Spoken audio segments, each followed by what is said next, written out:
Brown versus the Board of Education was in 1954. I hope I have that fact right, but I wanted to share with you a letter that my mother's family received as her school was going through the desegregation process. She grew up in South Carolina, and this is from the Department of Education in Horry County. Post Office Drawer 680, Conway, South Carolina, April 1, 1969. Dear parent, your school's desegregation plan under the Civil Rights Act of 1964 is being continued for the coming school year. The purpose of the plan is to eliminate the dual structure of separate schools for children of different races. The plan requires every student or his parent to choose the school the student will attend in the coming school year.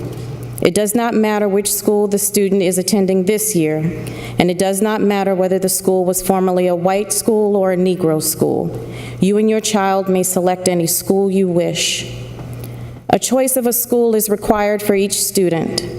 A student cannot be enrolled at any school next year unless a choice of a school is made.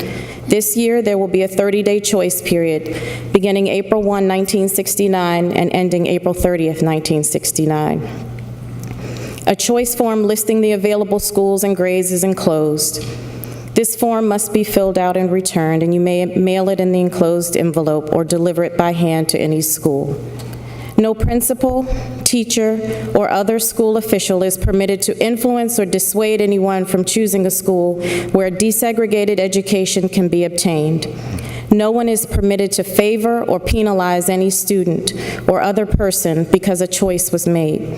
Once a choice is made, it cannot be changed except for serious hardship. Your school board and the school staff will do everything we can to see to it that the rights of all students are protected and that our desegregation plan is carried out successfully.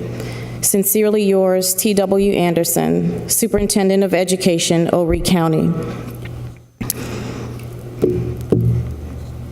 63 years later, though this is not South Carolina, it's Oregon, we're still talking about it. We're still talking about how to integrate students into school so that they can learn. The last fact I want to share with you is that students who attend our Oregon schools, their parents and they themselves pay taxes. And I feel like they have a right to finish their degrees. We need to be interested in outcomes. Is the money that we're investing in sending each of these students to school generating the returns that we want to see? I say no.